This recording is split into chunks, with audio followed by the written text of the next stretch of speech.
Okay, mag-welding tayo ng 6G fixed pipe incline position para sa GMO process. Ang gagawin natin dito ay layering.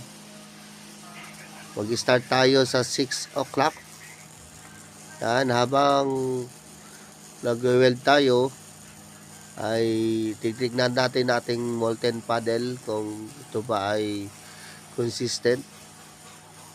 Ito ay first layer.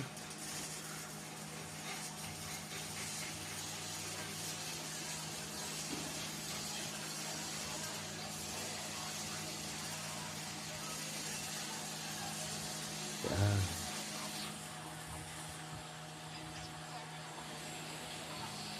Check natin yung ating torque gun. Ile-layer mo? Tapos tuloy natin ang layering natin.